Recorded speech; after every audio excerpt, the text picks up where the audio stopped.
दबाव था UK triple SC पर विश्वास बढ़े। आज मैं जिनसे बात कर रहा हूं यूके ट्रिपल एससी के अध्यक्ष जीएस मार्तोलिया, जिनको तकरीबन 9 महीना हो गया है अध्यक्ष का पदभार संभाले हुए, मेरे साथ देवभूमि डायलॉग के मंच पे मौजूद है। बहुत धन्यवाद मार्तोलिया साहब समय देने के लिए। ये 9 महीने पहले की स्थिति अगर मैं विजुअलाइज करूं, एक जबरदस्त ट्रस्ट डेफिसिट था। लोगों को लगता था कि ये करप्शन का सबसे बड़ा केंद्र बन के उभर रहा है। इस 9 महीने के में इस कार्यकाल में मैं जानना चाहता हूं कि आपने विश्वास बहाली यानी कॉन्फिडेंस बिल्डिंग मेजर्स के लिए क्या क्या कदम उठाए? देखिए, सबसे बड़ी चीज़ तो ये थी कि जब पिछले बार जब घटना हुई पिछले साल, तो पूरा स्टाफ हमारा, जो चाहे वो 4th क्लास था या हर स्तर के लोग, अजीब सी से उनके साथ थी कि आगे क्या करेंगे हम, और एक दूसरे पर विश्वास भी नहीं करते थे कि दूसरा कर्मचारी मेरे बारे में क्या सोच रहा है। उनको था कि पता नहीं मैं बंद हो जाऊंगा। तो एक अजीब सा स्थिति था जो मैंने यहाँ जब ज्वाइन करने के बाद देखा। तो मैंने सबसे पहले काम किया कि इन सबको एक जगह बैठाया, इनसे मैंने बात की, इनसे मैंने काफ़ी डिटेल में बात की और उनको ये कहा मैंने, भाई अगर आपने बदमाशी नहीं की, आपने गलती नहीं की, आपको दिक्कत नहीं होगी, लेकिन बैठने से काम नहीं होगा। आपको इस चीज़ से बाहर निकलने के लिए आपको कोशिश करनी होगी। उस कोशिश में जो बेस्ट आप कर सकते हैं, सहयोग कर सकते हैं डिपार्टमेंट को, वो आप करिए। और उसमें फिर हम लोगों ने ट्रेनिंग का पार्ट भी चलाया, लोगों से 1 to 1 उनसे बात की, मीटिंग की उन लोगों से, इनकी ट्रेनिंग कराई बाहर लेकर के हम लोगों ने, और उनको कहा भी तुम आप उस चीज़ को भूल के आगे बढ़ो, जो चीज़ गलती हमसे हुई उससे सीखो और आगे बढ़ो, उससे घबराओ मत। उससे बाहर निकलने के लिए फिर हम लोगों ने कोशिश की, लोगों से बात किया, लड़कों से बात की, लड़कों को समझाया, उनको कॉन्फिडेंस दिया मैंने कि भाई आप घबराइए मत। लेकिन धीरे धीरे धीरे हमारे लोगों में एक कॉन्फिडेंस आने लगा कि हाँ, अगर हम गलत नहीं है, सही काम करेंगे तो हम आगे भी अच्छा काम करने की कोशिश करेंगे, हमें दिक्कत नहीं होगी। और लड़कों में धीरे धीरे एक तरफ से कॉन्फिडेंस बिल्डिंग का काम शुरुआत मैंने यहाँ से शुरुआत की। मैं देख रहा था स्नातक स्तरीय परीक्षा में आपने रिकॉर्ड समय में रिजल्ट जारी किया, तो इस पे मैं 2-3 बातें समझ रहा था। क्या ये डुएबल था जो पहले नहीं किया जा रहा था? दूसरा, क्या आप किसी तरह के दबाव में थे कि साहब पहले के जो एक्सपीरियंसेस रहे हैं वो बहुत ही ख़राब रहे हैं? और तीसरा जो बड़ा मुद्दा था कि आप किसी तरह का रिस्क नहीं लेना चाहते थे, आप चाहते थे कि साहब कोई सवाल ना उठाए यूके ट्रिपल एससी पे इस एग्ज़ाम को लेके। देखिए, हमारे गुरु थे, अभी हैं, रिटायर हो गए, आईजी थे हमारे, एलपी मिश्रा जी, जिनको हम बहुत आदर्श मानते हैं। पुलिस की शुरुआती नौकरी मुरादाबाद उनके साथ रहा। तो वो एक चीज़ कहा करते थे बार बार कि भाई कोई चीज़ अगर आप रखेंगे पेंडिंग अपने पास तो वो गंधियाएगा, ये शब्द यूज़ करते थे, मतलब सड़ेगा, और जितना रखोगे उतना सड़ेगा, उतने ही उससे बदबू आएगी और उससे करप्शन के चांसेस बढ़ेंगे। वो ये कहते थे बार बार, जो आपके पास है, जो चीज़ें आप निपटा सकते हैं, उसको तत्काल ख़त्म करिए, उसका परिणाम तक पहुंच जाइए आप। देखिए, जब टोटल एग्ज़ाम आपका कंप्यूटराइज है, मैनुअल कुछ नहीं होना हुआ है, तो वो आप 1 महीने में भी कर सकते हैं, 10 दिन में भी कर सकते हैं, आप चाहे तो उसको 4 महीने ना करें। तो मेरा पहला कोशिश ये था कि जब OMR सीट हमारे पास आ गया, आंसर सीट, तो मैं इमीडिएट उसका स्कैन करूं और उसके बाद उसकी आंसर की सेम डे डालूं, और उस जो ऑब्जेक्शन 5 दिन का टाइम दिया मैंने केवल, अभी भी 5 दिन दे रहा हूं मैं। 5 दिन में जिसको ऑब्जेक्शन करना है वो करें, जिसको क्वेश्चन चैलेंज करना है वो करें, जिसको करना 5 दिन में करेगा, नहीं तो 15 दिन नहीं करेगा। हम 5 दिन में चैलेंज करा रहे हैं, उसके बाद उनके चैलेंज को भी हम 3 दिन में उसको रिजॉल्व कर रहे हैं। 10-12 दिन के अंदर रिजल्ट निकालने का सबसे बड़ा फ़ायदा जो हमें, एक तो अनिश्चितता ख़त्म हो गई आपकी। अगर मैं उस OMR को लेकर रखा रहूँ यहाँ 4 महीने, तो लोगों को शक होगा साहब क्यों रखें आप, OMR में छेड़खानी क्यों नहीं कर सकता मैं। तो जितना रखोगे उतना रिस्क बढ़ेगा, और जितना जल्दी रिजल्ट बाहर करोगे आपकी प्रॉब्लम ख़त्म। तो हमारे यहाँ कहावत है ना, don't see the past but learn from the past. तो इसका मतलब पीछे कुछ ऐसा हुआ था डीले प्रैक्टिसेस में, OMR शीट में, जो आपके सामने था और आप उसको नहीं दोहराना चाहते थे। आप चाहते थे कि साहब कुछ भी हो, यहाँ पर हम रिस्क नहीं ले सकते, हमें 100% प्योरिटी से काम करना है। नहीं, प्योरिटी से काम करने का हमारे प्रेडिसेसर ने भी बिल्कुल काम किया होगा, और कोई नहीं चाहेगा। देखिए, मैं चाहूँ, कोई नहीं चाहेगा कि मेरे समय कोई बदमाशी हो। उनने भी एक अच्छा सिस्टम बनाया होगा, सिस्टम से चले होंगे। अनफॉर्चुनेट है, घटना हो गई, लेकिन उसमें एक अच्छी बात ये थी कि हमारे लोग इन्वॉल्व नहीं थे।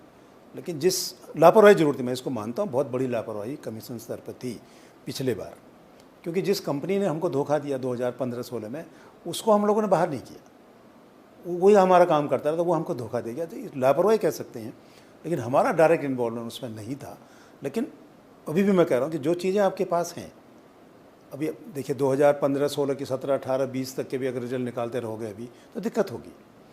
हम अभी पिछले कभी ये प्रैक्टिस भी रहा है कि 100 वैकेंसी में हमने 60 निकाल दिए, 40 छोड़ दिए। क्यों छोड़े हम 40? एक साथ 100 निकालिए ना, ख़त्म करिए उसको, फाइल बंद। अब हम ये कर रहे हैं कि जैसे हमारे पास 500 वैकेंसी है, तो 500 का एक साथ रिजल्ट बाहर, और 10, 12, 15 दिन के भीतर मैं उसको रिजल्ट तैयार करके रिकमेंडेशन कंसर्निंग डिपार्टमेंट को भेज रहा हूँ। उसके बाद फाइल बंद होगी सर। फाइल तभी खुलेगी कभी कोर्ट चैलेंज करेंगे, अदरवाइज फाइल बंद। मैं उस फाइल को दोबारा नहीं छोड़ूंगा। जिसका रिजल्ट बाहर चला गया, रिजल्ट मैंने रिकमेंडेशन भेज दी, उस पर फिर कोई चर्चा नहीं होगी और वो फाइल वहीं बंद होगी। अदरवाइज देखिए, अगर मैं उस फाइल को चलाता रहूँगा ना, तो उसका कोई अनएंडिंग प्रोसेस है। आज एक लड़का निकालूंगा, कल 2 निकालूंगा, फिर वहाँ भी बदमाशी होती है। फिर तो वो सिस्टम जहाँ जहाँ पर इस तरह के चांसेस थे, ऑलमोस्ट करीब करीब मैं उनको बंद करने। आपने 2 बहुत इंपॉर्टेंट बिंदु बोले। आपने कहा कि यहाँ के लोग इन्वॉल्व नहीं थे, लेकिन घोर लापरवाही थी और लापरवाही के कारण ये हुआ। दूसरा, आपने कहा कि 2015-16 में जो गड़बड़ी हुई थी, उसमें जिस एजेंसी को आपको हटाना चाहिए था उसे नहीं हटाया गया। मेरा आपसे काउंटर सवाल है, उस एजेंसी ने उसके बाद 50 से ज़्यादा एग्जाम कराए, तो जाहिर है इन्वेस्टिगेशन तो 4-5 में चल रहा है। उसने इतने सारे एग्जाम कराए, इसकी क्या गारंटी है कि वो जो एग्जाम हुए होंगे उसमें गड़बड़ी नहीं होंगी? इसका मतलब ब्लैक शिप आज भी हमारे सिस्टम में बैठे हुए हैं, जो तिल तिल हमारे उत्तराखंड को खा रहे होंगे। देखिए, बहुत डिटेल जो इन्वेस्टिगेशन अभी चल रही है हमारी, उसमें पुराने एग्जामों पर ऐसी बात आई नहीं। 15-16 में आई थी, सेम कंपनी थी, बीच में नहीं आई। अब देखिए, संभावनाओं पर तो कभी इनकार नहीं कर सकते, लेकिन हाँ, मेरा ये मानना है जिस आदमी ने जहाँ बदमाशी की वहाँ उसको वहीं पनिश हो जाना चाहिए था। उसको वहीं अगर ब्लैकलिस्ट करते हैं हम लोग, तो हमारी प्रॉब्लम ये आगे नहीं बढ़ती। हम जैसे अभी हमारे यहाँ NSEIT वाला, NSEIT करके है हमारा, स्टॉक एक्सचेंज इंफॉर्मेशन टेक्नोलॉजी वाले हैं, उन्होंने हमारा बंदरों का एग्ज़ाम किया था जिस पर नकल हुई, उसको भी हम अपने यहाँ से हटा रहे हैं। उसे सेमी गवर्नमेंट है वो, नेशनल स्टॉक एक्सचेंज वाला, हम उसको भी बाहर कर रहे हैं अपने यहाँ से। तो जहाँ पर किसी कंपनी ने थोड़ा सा भी बदमाशी कर लिया, तो हमारा तो पूरा सिस्टम फेल हो जाएगा। तो हम उसको भी ब्लैक लिस्ट, मतलब हमारे यहाँ से उसको हम पैनल से उसको हटा रहे हैं। तो मेरा ये मानना था कि जहाँ बदमाशी हुई, जिस कंपनी ने किया, जिस व्यक्ति ने किया, उसके प्रोसेस से बाहर हो जाना चाहिए था, जो हमने नहीं किया। और उसका एक परिणाम बहुत दुखद रहा, जो इतनी भर्तियों में गड़बड़ी हुई और उत्तराखंड के युवाओं के साथ नुकसान हुआ, उत्तराखंड की गवर्नमेंट की छवि खराब हुई, इवन इंडिविजुअल ऑफिसर जो हम रहे, मौजूद रहे, उनको दिक्कत हुई। तो मेरा ये मानना है कि इस तरह से आपके आँख कान का देना हमेशा खुला रखिए। But being a police officer, कभी कभी आपको लगता है कि यार हम 3-4 एग्जाम्स में इन्वेस्टिगेशन कर रहे हैं और यहाँ तो इतने सारे एग्जाम्स हुए, तो आपके मन में आता है कि इसकी क्या गारंटी है ये एग्ज़ाम बिल्कुल साफ़ सुथरे हुए होंगे, यहाँ पर नकल नहीं होगी, यहाँ पर वो शीट से छेड़छाड़ होगी? कभी आपको नहीं लगता कि इनको भी कहीं ना कहीं दायरे पर लाना चाहिए? एक बार देख तो ले, कहीं ऐसा तो नहीं कि गलत लोग जो हैं सिस्टम पे बैठे हैं और ईमानदार लोग सड़कों पे धूल फांक रहे हैं? वो देखिए, कभी बात चर्चाएं होती है, जैसे पुलिस के दरोगाओं पर चर्चा हुई, 15 यूनिवर्सिटी ने किया। IIT रुड़की ने हमारे एग्ज़ाम कराए 2002 में, सब इंस्पेक्टर, वो CBI की इंक्वायरी में चला गया, उसमें DG हटे, एक DG जेल भी गए। पंतनगर ने किया, वो भी हमारा इंक्वायरी चली, विजिलेंस वाले कर रहे हैं। और संभावनाएं सब कुछ हैं, लेकिन कॉन्क्रीट एविडेंस मिले तभी आगे कुछ बात हो सकती है। अदरवाइज आधी अधूरी ज्ञान से ना जैसे नुकसान होता है, तो उससे फिर दिक्कत बढ़ती है। हम आप अनिश्चितता होगी, एविडेंस मिलेगा नहीं आपको, तो डिटेल में जांच करने के लिए तो खैर को सिस्टम बने, वो अलग बात है।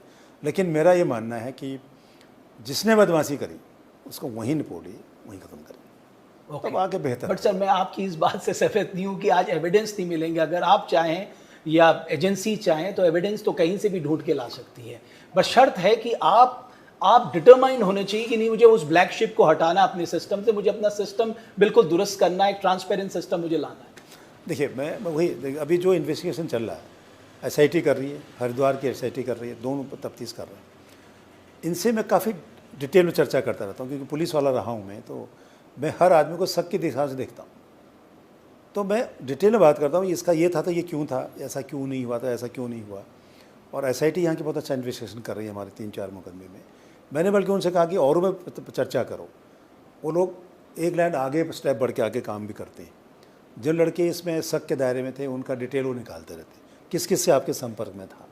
अभी पिछले वाले स्नातक स्तरीय एग्ज़ाम में हमको डाउट हुआ 2 आदमी पे, एक जिला पंचायत में जेई था और एक लड़का और था। उसको मैंने SIT को कहा, मैंने इसको देखो जरा STF को। उन्होंने देखा, वो लाए भी हम एग्ज़ाम से एक दिन पहले उनको बैठाया। उनने पैसे लिए हुए हमारा छेड़छाड़ करूँगा, लेकिन वो नहीं कर पाए, वो काम नहीं था। उनको पैसे का जुए में हार गए तो उनको ठग करके पैसे ले 80-90 हज़ार। वो लड़के भी बैठाए हम लोगों ने, उनके खिलाफ FIR हुई। मतलब कानून आने के बाद की आप स्थिति ये भी 4 दिन पुरानी बात बता रहा हूँ। हमारे एग्ज़ाम के पहले 9 तारीख को हमारा एग्ज़ाम हुआ जुलाई में, ये घटना हुई 7-8 को उनको बैठाया हमने। 1 महीने से आप कह रहे हैं ये जो गैंग है ये स्टिल एक्टिव है ना। वो गैंग उसका कहा ठगा बच्चों को कि मैं तुम्हारा OMR में छेड़खानी करके तुम्हें पास करा दूंगा। ओके, उसको बेवकूफ़ बनाया ना, वो कर नहीं पाए। वो पैसे ले लिए उससे, लेकिन वो पैसा उसको लगाना था, जुए में हार गया 90,000 लाख रुपए। तो वो पैसा पूरा करने के लिए लड़कों को ठग के पैसे ले लिया उसने, मतलब एक तरह से फ्रॉड हो गया। तो नेहरू कॉलोनी थाने में उसमें FIR हुई। बट क्यों नहीं चीफ मिनिस्टर या आप खुद पब्लिक में आके हमारे लोगों से ये कहते कि साहब आप अपनी मेहनत पे भरोसा करिए, आपको कोई कितना भी प्रलोभन दे, आप ये पैसे के चक्कर में, पहचान के चक्कर में कभी मत पड़िए। आपको सिर्फ आपकी मेहनत आपका ये पद दिला सकती है। मतलब ये लोगों के दिमाग में क्यों नहीं बैठा सकते अभी तक? देखिए, मैं डे 1 से, जिसे मैंने ज्वाइन किया तब से मैं लगातार कह रहा हूँ, मेरी जब भी चर्चा होती मैं सबसे मिलता भी हूँ। बच्चे अपनी परेशानी लेके आते, मैं उनसे मिलता भी ज़रूर हूँ। डायलॉग मैं कभी ख़त्म नहीं करता। और मेरा आप कभी भी देखिए, जो भी मैंने स्टेटमेंट दिया, मैंने कहा भाई देखिए, अपने पर विश्वास करो, आप अपने मेहनत पर विश्वास करो, दूसरे पर भी शॉर्टकट मत जाइए। आप कोई आदमी आपको भर्ती नहीं करा सकता, आपकी मेहनत आपको भर्ती करा सकती। बिल्कुल। आप पैसा लेकर के बाजार में घूमे तो खरीदार बहुत बैठे हैं। अब आपके देखिए, केवल OMR में तुम्हारा छेड़खानी करके तुम्हें भर्ती करा दूंगा, पैसे ले गए ना, उसको लगा दिया जुए में। अब बच्चों के तो दिमाग में आना चाहिए। देखिए, मैं उन बच्चों के साथ मेरी सिंपैथी है जिन्होंने 15-15 लाख दे करके, जिन्होंने एग्ज़ाम नकल करने की कोशिश की। आज वो कुछ जेल में हैं, कुछ डिबार हो गए और भविष्य में भर्ती नहीं हो पाएंगे। उन्हें घर बार बेच के पैसे ले लिया, ख़त्म हो गया ना। तो मत करिए, विश्वास अपने आप पर करिए, हम पर करिए ना। हम आपको विश्वास दिला रहे हैं कि आपके मेहनत के हिसाब से हम आपको परिणाम देंगे। आप शॉर्टकट बिल्कुल मत जाइए। कोई आदमी आपको भर्ती नहीं करा सकता सिवाय आपके मेहनत के। तो मेहनत करो। मैं बार बार हर बच्चों से कहता हूँ, हर बच्चों से कहता हूँ। देखिए, कुछ ऐसा ग्रुप भी है, देखिए अभी एक हमारे यहाँ क्या किया कि 2 कोचिंग सेंटर हैं। स्नातक स्तरीय में उन लोगों ने क्या किया कि 3 बच्चों के नाम रखे और सोशल मीडिया में डाला कि साहब जगदीश सिंह सन ऑफ कुंदन सिंह के पटवारी एग्जाम में 16 नंबर थे, यहाँ टॉप 5 में कैसे आ गया। और यू इन्वेस्टिगेट, आपने इन्वेस्टिगेट किया, वो हमने गलत किया, निकली गलत सारी। अब देखिए, इस तरह की चीज़ों को बट वो आपने कहा 2 कोचिंग सेंटर इसमें, हाँ, ये तो आप उनके खिलाफ कड़ी कार्रवाई करें। FIR हो रही है, हमने भेज दिया है, FIR होगी। हम देखिए, मैं बदमाशों को बख्शने के मूड में नहीं हूँ। जो आदमी र्यूमर फैला करके चीज़ों को ख़राब करेंगे उनको बख्श करने के मूड में नहीं हूँ। लेकिन मैं उनके साथ हमेशा खड़ा हूँ, जो ईमानदारी से अपना काम करें, मेहनत से अपना काम करें, उनके लिए मैं सारे सिस्टम को बढ़िया कर सकता हूँ। ओके, मार्तोलिया साहब, मैं कोचिंग सेंटर के रोल में भी आऊँगा और किस तरह से कोचिंग सेंटर का जाल फैल रहा है उत्तराखंड में मैं देख रहा हूँ, तो उस पर भी मैं आऊँगा। लेकिन मैं देख रहा हूँ कि पेंडेंसी, सपोज 100 पोस्ट के लिए आपको कहा गया कि आप चयनित करिए, 70 को आप ज्वाइन करा दे रहे हैं, 30 या 20 को आप छोड़ दे रहे हैं। ना दिस पेंडेंसी, आपको लगता है कि ये पेंडेंसी को तत्काल खत्म करना चाहिए? बिकॉज अगेन आप एक रूट खोल रहे हैं, वो भागेगा, वो तमाम तरह के हथकंडे अपनाएगा, अल्टीमेटली उसे जॉब चाहिए। आपको लगता है कि इसको बहुत स्पष्टता से हमारी सरकार को देखना चाहिए कि भाई ये स्पष्ट होना चाहिए, अगर 100 तो 100, पेंडेंसी नहीं रहनी चाहिए? सरकार का इसमें डायरेक्ट इन्वॉल्वमेंट नहीं हुआ। सरकार, गवर्नमेंट ने, डिपार्टमेंट ने आपको भेज दिया कि आपको इतने आदमी भर्ती करने हैं और उतने भर्ती करके भेज दो, ये होना चाहिए। हम पेंडेंट नहीं रखेंगे, कोई वेटिंग लिस्ट नहीं निकालेंगे, जहाँ सिस्टम वहाँ निकालेंगे, जहाँ नया नहीं निकालेंगे। मैं जब ज्वाइन किया मैंने, तो हमारे पास 12 एग्ज़ाम थे।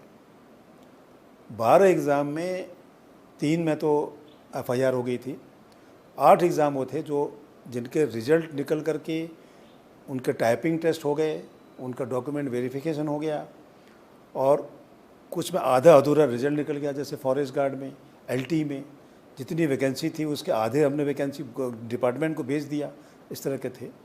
तो मैंने पहले उन्हीं जो पार्ट पेंडिंग थे उनको पर स्टडी किया मैंने, इसमें क्या करें। मुझे 5-4 महीने लगे सबको ठीक करने में। और आपको ध्यान होगा मैंने 28 दिसंबर को एक उससे पहले कहा था कि मैं अगले साल इस पर निर्णय नहीं, इसी साल निर्णय करूँगा। 28 दिसंबर को मैंने निर्णय किया, इतने एग्ज़ाम कैंसिल, इतने एग्ज़ाम का मैं रिजल्ट निकालूंगा। और मैं उसमें लगातार काम करके मेरे पास अब केवल पुराने एग्ज़ाम में शायद 2-4 एग्ज़ाम बचे हुए हैं छोटे मोटे, बाकी मेजॉरिटी जो थी उसमें मैंने क्लियर कर दिया है। और जो नए एग्ज़ाम है उसमें केवल मेरे पास 2 एग्ज़ाम बचे जिनका मुझे रिकमेंडेशन भेजनी है। एक ड्राइवर मेरे पास अभी ज़रूर पेंडिंग है। तो मेरा भी ये मानना है कि जितने पद हैं उतना रिकमेंडेशन भेज दो आप। पेंडिंग रखोगे, देखिए उसको भी, उस बच्चे के साथ भी अन्याय है जिसका सिलेक्शन हो रहा है, उसको फिर क्यों मौका दे रहे हो 10 जगह जाए, वो मेरिट पे है, भारी है ना, नौकरी जाए, नौकरी करे अपना, दफ्तर के चक्कर क्यों मारे। आपने अपने गुरु की बात बताई ना कि जितना पेंडिंग रखोगे उतना सड़ जाएगा, उससे बदबू आएगी। वो मतलब वो हमेशा मेरे ध्यान में रहता है। तो इसलिए अभी जो भी हम नए भर्ती कर रहे हैं, जैसे भी सचिवालय रक्षा का क्या हमने 33 पद है, 33 भेज दिया सर, 34 नहीं भेजेंगे सर, 33 भेज दिया हमने। कोई ज्वाइन नहीं करता एफिडेविट देते हैं, जो नेक्स्ट 4 होंगे फिर भेज दूंगा हमें, लेकिन 1 साल के अंदर निपटा के फाइल बंद करे खत्म। आपने सचिवालय रक्षक की बात की, मैं देख रहा था आपने एडमिट कार्ड 25,000 को बांटे, 10,000 के आसपास लोग उस पर अपियर हुए। आपने कहा कि आपने बहुत सारे बदलाव किए, तो अभी भी मुझे एक ट्रस्ट डेफिसिट दिखाई दे रहा। 25,000 एडमिट कार्ड देना, 10,000 लोगों का अपियर होना, तो ये इतना बड़ा गैप क्यों है? रीजंस क्या है इसके? रीजंस मैं बताता हूँ। देखिए, पिछले 2020, 18, 19, 20, 21, 22, 4-5 साल के एग्ज़ाम है ये सारे। 5 साल तक, 3 साल तक हम घूमते रहे, कभी FIR हो गई, कभी नकल हो गई। इसमें आधे, अभी भी आप देखिए जो बच्चे हम ज्वाइन करा रहे हैं, इसमें 50% बच्चे ज्वाइन करेंगे, 50% नहीं करेंगे, क्योंकि उनकी नौकरी दूसरी जगह मिल गई, उनको नौकरी कर चुके लड़के। और ओवरऑल देखो आप, पूरे पिछले जब से ये बना है 2013-14 में, कहीं 14 बना था ये, अब एवरेज देखेंगे तो 48% से ऊपर अटेंडेंस कभी नहीं होती। ओके, नॉर्मल प्रैक्टिस है ये। और हमारे रिजल्ट निकालने से पहले पब्लिक सर्विस कमीशन 2 रिजल्ट निकाल चुका था, तो लड़के वहाँ चले गए। पता लगता है लड़के, अभी जो हमारे यहाँ DV हो रही थी अभी कनिष्ठ है कि वो आधे बच्चे इसमें निकले हुए हैं हमारे इसमें स्नातक स्तरीय में। और जब इसका रिजल्ट निकलेगा तो लड़के यहाँ आएंगे, बेटर पोस्ट होगी तो वहाँ वैकेंसी हो गई। तो अटेंडेंस 48 से 50% के बीच ही हमेशा रहा है। और उसका बहुत बड़ा कारण देखिए, पद 33 पद हैं। अब आप 25,000 अप्लाई किया, 40,000 अप्लाई किया, वो अलग बात होगी, पोस्ट 33 हुई। अब सिंपल मान के चलो, जिनको डिबार किया 18 लोग कोर्ट में गए, उन लोगों ने खर्च करके वकील किया करके वकील गए, परमिशन लेके आए।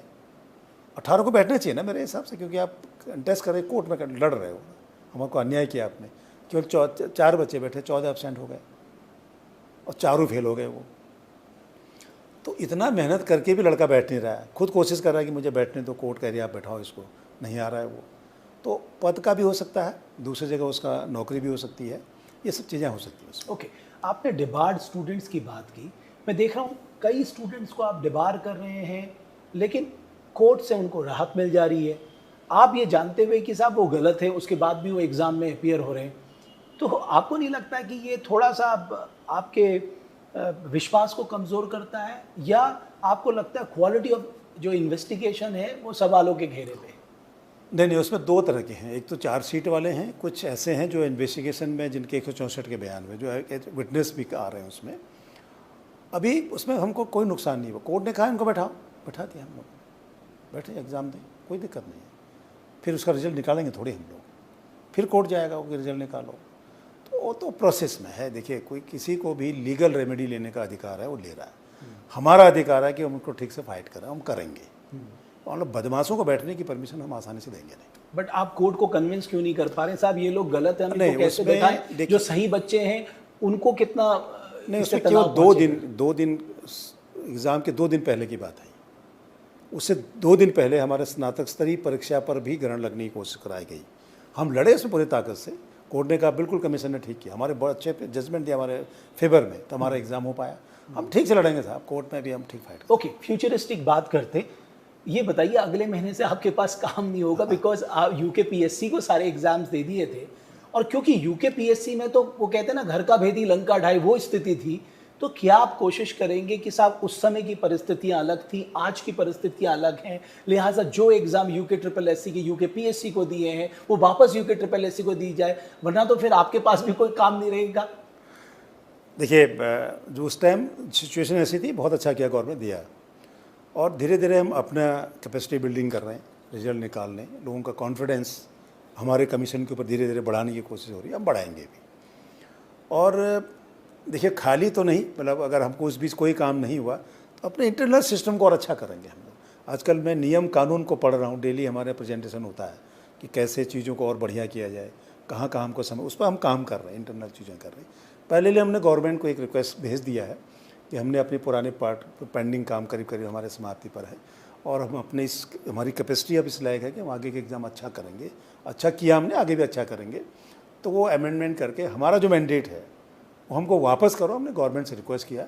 मुझे उम्मीद है कि गवर्नमेंट इस पर बहुत जल्दी निर्णय आपने नहीं कहा तो उनके तो घर के अंदर चोरी होगी साहब, हमारे यहाँ तो कहीं एजेंसी ने किया नहीं, तो कम नहीं, से अब कम ये- अब आप ये एग्जाम हमें दीजिए। बिकॉज क्या है कि उनकी कैपेसिटी बिल्डिंग, आपकी कैपेसिटी बिल्डिंग, ऑलरेडी उनके पास पहले से एग्जाम है, फिर आपके पास जब आप कह रहे हैं आपकी इंटरनल कैपेसिटी बिल्डिंग आपने बढ़ाई है, तो नेचुरली आपके पास एग्जाम आएंगे। कम से कम टाइमली एग्जाम हो जाए, टाइमली पद भरे जाए, जो वैकेंट पोस्ट है वो भरे जाए, थोड़ा गवर्नेंस में भी रफ्तार आए साहब। अल्टीमेटली तो गवर्नेंस में रफ्तार लाने की बात है जब आपके पास ह्यूमन पावर पूरी होगी। नहीं, वो सही कह रहे हैं। आप जब किसी आदमी को ज़्यादा काम दोगे और ज़्यादा प्रेशर होगा तो गलती के चांसेस भी बढ़ जाते हैं।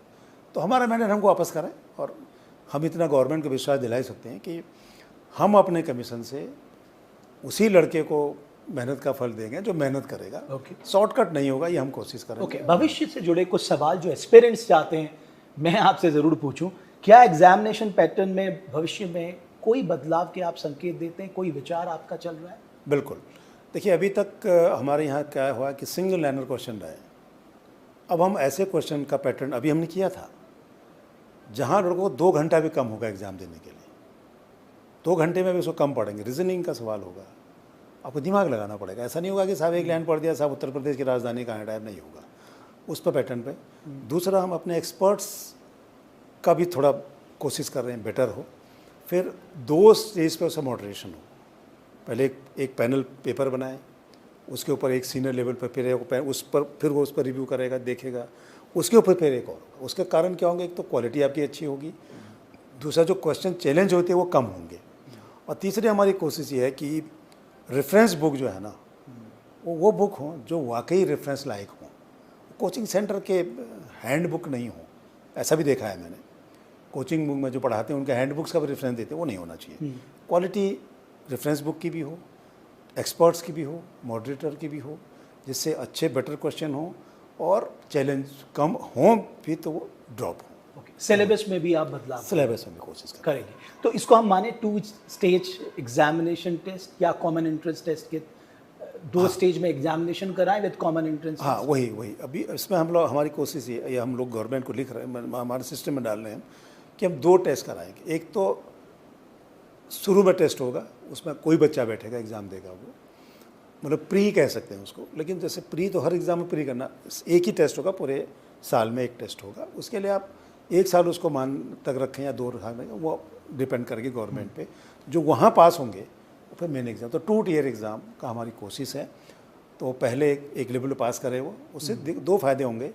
अननेसेसरी क्राउड कम, बेकार भीड़ कम होगी, बेटर सुपरविजन होगा, और एक आदमी बदमाशी करने की कोशिश करेगा, पैसे देने की कोशिश कितनी जगह करोगे आप, तो वहाँ भी कम होगा उसका। दूसरा, नकल अध्यादेश, हमें इसमें काफ़ी सपोर्ट इसका एक रहता है इस नए एक्ट से। हमको आपको लग रहा है इसका खौफ है? खौफ है।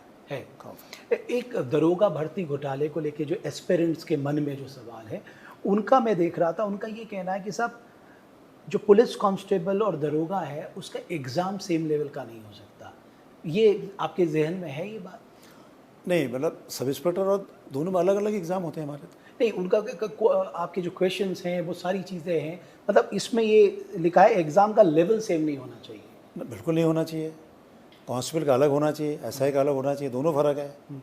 देखिए, एक इंटरमीडिएट है, एक का ग्रेजुएशन है। बिल्कुल। सब इंस्पेक्टर लेंगे तो उसका क्वालिटी हायर होना चाहिए, हायर होना चाहिए, हमेशा होना चाहिए।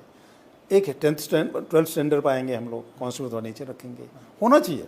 देखिए, अगर आप अच्छा करना चाहें ना पर कमीशनों को, तो सबसे बड़ी चीज़ है, देखिए इतना पैसा क्यों खर्च कर रहे हैं हम? बिल्कुल। क्वालिटी आए भर्ती होकर के, और उस पर अगर हम अच्छा नहीं करेंगे, सिंपल सा क्वेश्चन लेकर चलेंगे, तो हमारा आगे जहाँ वो एग्ज़ाम देने जाएगा ना, जहाँ आप कह भर्ती रहे हो जाएगा, इनका लेवल में बदल, बिल्कुल मैं बिल्कुल। करूँगा इसको, आप करेंगे, बिल्कुल करेंगे, सेम लेवल नहीं, बिल्कुल सेम लेवल। ओके। अब क्या है, जो पहाड़ के बच्चे हैं, सिलेक्शन रेशियो अगर आप देखेंगे पहाड़ के बच्चों का बहुत कम है। ये एक बड़ा चिंता का विषय है साहब, जिसका आप जानते हैं कि सबसे मेहनती बच्चे, जो कम सुविधाओं में पले बड़े बच्चे होते हैं, वो कहते हैं ना संविधान हमें इक्वल अपॉर्चुनिटी और पब्लिक सर्विसेज देता है, तो ये कैसे होगा कि उनको भी मौका मिले? देखिए, जो प्लान की बात बार बार करते हैं, बार बार होता है कि साहब 332 लोग रोज़ भाग रहे हैं, ये उससे भी जुड़ा हुआ है। देखिए, पॉजिटिव साइड में सोचें, अगर अब बच्चे नीचे आके पढ़ रहे हैं, कोचिंग कर रहे हैं, वो बेटर फ्यूचर के लिए तो कर रहे हैं। कुछ ऐसे बच्चे भी हैं जो बेचारे नहीं कर सकते, गरीब लोग हैं जिनके पास ऐसा नहीं है, तो वहीं पढ़ रहा है, ग्रेजुएशन कर रहा है, जो भी कर रहा है वहीं पर कर रहा है, लेकिन उनकी फैसिलिटीज उसको नहीं मिलती। ये बात सही जो आपने कहा कि हमें उसके बारे में सोचना चाहिए कि उन बच्चों के साथ क्या करें। मेरा ये मानना है कि जो स्किल्स डेवलपमेंट की बात होती है, किसी का सेंटर देहरादून होता है, गवर्नमेंट की होती है कहीं, अब पहाड़ों में खोलिए ना उसको। मैं एक और कोशिश कर रहा हूँ बट जी, अगर मैं सफल हो गया तो मैं हर डिस्ट्रिक्ट हेडक्वार्टर पे हम एक लाइब्रेरी की कोशिश कर रहे हैं, जो हमारा अपना एक ग्रुप है, अच्छे बुक्स उस लाइब्रेरी में रखें और बच्चे उसको पढ़ें। अभी तो कुछ नहीं पढ़ रहे हैं हम लोग। उत्तराखंड का इतिहास आजकल 100 आदमी ने लिख दिया है, तो उसको पढ़ रहे हैं, उससे नहीं होगा। आप अच्छे बुक्स पे जाइए। तो मेरी कोशिश है, जैसे गजेटियर है हमारे, हिंदी अनुवाद आ गया उसका, उसको रखें। तो मैं कोशिश कर रहा हूँ, मतलब प्रयास कर रहा हूँ, अभी मैंने एक शुरुआत की है कि अगर हमें डिस्ट्रिक्ट हेड को कोई जगह मिल जाती है या कोई कमरा देता है, तो हम बुक्स अपने सर्कल से इकट्ठा करके उन सेंटर को भेजें और लोगों को कहें वो पढ़ो, तो मैं कंपटीशन में मदद करेंगे। ओके। जैसे मान लीजिए हर बच्चा इकोनॉमिकली इतना मजबूत नहीं है कि वो कोचिंग ले सके, महंगी कोचिंग ले सके, वो अपनी मेहनत से जितना पढ़ सकता है। दूसरी तरफ ज़्यादातर बच्चे कोचिंग ले रहे हैं, तो आप देखेंगे कि जो कोचिंग ले रहे हैं बच्चे, हमेशा उनको फ़ायदा है।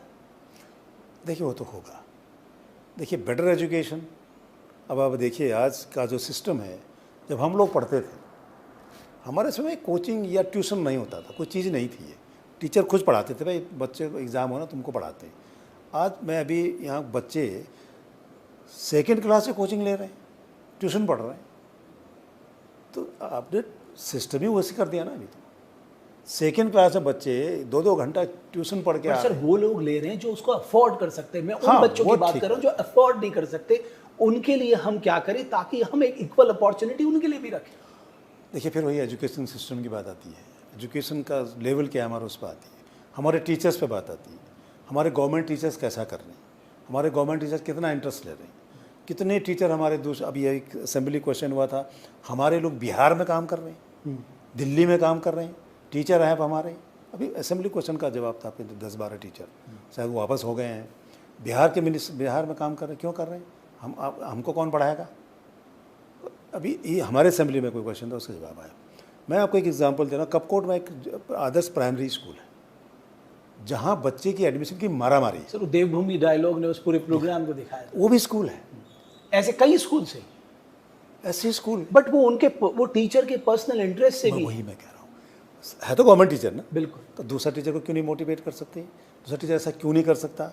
क्यों उसको हम रोज़ तुम यहाँ हड़ताल करने के लिए अलाउ करते हैं, जाकर परेड ग्राउंड में हायर करो, पढ़ाई ना। आप उसका असेसमेंट भी देखिए, हर अफसर का साल भर में एक ACR लिखता है, इसने क्या क्या किया। आपके यहाँ 60% रिजल्ट आया, 50% बच्चे फेल हो गए, 50% कम नंबर आए, आपके HR में लिखे ना, आप आपको प्रिंसिपल नहीं बनने देंगे ज़िंदगी में। क्यों नहीं करते आप? ऑडिट करिए काम का, एजुकेशन का ऑडिट करना पड़ेगा। जो हमारे टीचर हैं उनके काम का ऑडिट करो, उनको मोटिवेट करो, ये पढ़ाएं, बच्चों में दिलचस्पी रखें, तो वो तभी होगा। मुझे लगता है किसी भी गवर्नमेंट का जो सबसे बड़ा योगदान हो सकता है वो हो सकता है आप अपने बच्चों को वेल क्वालिफाइड क्वालिटी एजुकेशन दीजिए, बस यही हो सकता है। सर एक और बड़ी दिक्कत जो मैं देख रहा हूँ अब उत्तराखंड में मुझे दिखने लगी, वो है कोचिंग सेंटरों का बिल्कुल धड़ल्ले से खुलना, और गली गली में कोचिंग सेंटर खुल रहे हैं, जहाँ पर उन्हें लग रहा है कि अफोर्ड कर सकते हैं लोग, वहाँ पर कोचिंग सेंटर खुल रहे हैं। आपको लगता है खुलें, उसमें कोई दिक्कत नहीं है, लेकिन कुछ नियम कायदे कानून सरकार को बनाने चाहिए, ना सिर्फ बनाने चाहिए, चेक भी रखना चाहिए नहीं, इस पर काम हो रहा है, इस पर काम हो रहा है। कोचिंग सेंटर्स के लिए रेगुलेशन क्या होंगे, डूज एंड डोंट्स तो सब बन रहा है, एक्ट बन रहा है हमारे पास, उस पर काम चल रहा है। अभी कई स्टेट का उसका स्टडी किया गया, तो बिल्कुल होना चाहिए। जो खुद बच्चे निकल नहीं रहे वो कोचिंग सेंटर चला रहे हैं। अभी हमारे यही हुआ है, जो कभी एग्ज़ाम में पास नहीं हुआ किसी क्लरिकल एग्ज़ाम में, वो कोचिंग सेंटर चला, मैं तुमको दरोगा बनाऊंगा, तुम्हें फलाना बनाऊंगा। यानी जिस एग्जाम में मैं ही पास नहीं हूँ, मैं तुम्हें उस एग्जाम में पास तो कराऊं। वो तो हमारा लेवल है, तो उसके रेगुलेशन बन रहे हैं और बहुत जल्दी शायद ये अप्रूव होगा और उससे एक रेगुलेशन बनेगा, तथा इन पर भी अंकुश लगे। अंकुश लगना बहुत ज़रूरी है इन पर। ओके, मैंने सुना आप कई स्टेट में गए, वहाँ की बेस्ट प्रैक्टिसेस देखने गए, आपका अनुभव क्या रहा? कोई ऐसा स्टेट आपको मिला जो फुल प्रूफ है, जिसकी प्रैक्टिसेस बहुत अच्छी है, जिसको आप यहाँ UKSSC में रेप्लिकेट करना चाहते हैं? हाँ, मतलब देखिए, हमें हरियाणा बहुत अच्छा मिला, हमें यूपी बहुत अच्छा मिला। यूपी में बहुत बदमाशी पहले बहुत हुई, बहुत अच्छा। अभी पालीवाल साहब ने फिर कुछ स्टडी किया, उस पर भी मैं पढ़ के आया था। अभी हरियाणा बहुत ख़राब रहा शुरू में, कई लोग जेल, इवन मुख्यमंत्री तक भी जेल गए, वहाँ सिस्टम बहुत अच्छा हो गया। तो सारे स्टडी जो उनके अच्छे प्रैक्टिसेस हैं, उसको मैंने अपने यहाँ के नियम कानून में डाल रहा हूँ और उसको हम करेंगे। और भी मैं अभी और कोशिश करूँगा, जैसे आपने कहा ना कि जुलाई अगस्त के पास बहुत ज़्यादा रिक्रूटमेंट नहीं अगर आपके पास होगा, तो उस पर मैं ये काम करूँगा। और जो अच्छी प्रैक्टिसेस हैं उसको फिर एक और मेरा और प्लान है, अगस्त लास्ट वीक में मैं एक सेमिनार कर रहा हूँ 3 या 4 दिन का, जिसमें मैं प्रेस के लोगों को एक दिन पूरा सेशन उनके साथ, इवन स्टूडेंट जो तैयारी कर रहे हैं, प्लस जो बेरोजगार संघ है उनका सेशन, फिर एक दिन एक्सपर्ट्स का, एक दिन जो हमारे को रिटायर्ड ऑफिसर्स रहे हों डिफरेंट कमीशनों में उनका, और एक वो गवर्नमेंट सर्वेंट, गवर्नमेंट डिपार्टमेंट जहाँ मैं भर्ती करके भेजता हूँ, वो क्या चाहते हैं हमसे, किस तरह का, जो लड़के आपके पास गए वो किस तरह के आए और हमसे आगे क्या चाहते हैं कि इनका और बेटर हो उनकी। और इवन जो ग्राम पंचायत सेक्रेटरी होता है आपका, जो आजकल ग्राम प्रधानों के साथ काम करते हैं, हर ब्लॉक से 2-2 प्रतिनिधि, एक BDC मेंबर, एक जिला पंचायत मेंबर, उनका सेमिनार। तो मेरा 3-4 दिन का एक प्रोग्राम मंथन करके मैं बना रहा हूँ इसको। तो सबसे बात करूँगा कि भाई क्या हो रहा है फील्ड में, तो उसका एक मंथन करके, तो जो अच्छी चीज़ें निकलेंगी उसको फिर मैं उसको अडॉप्ट करूँगा। उसे आप अडॉप्ट करेंगे।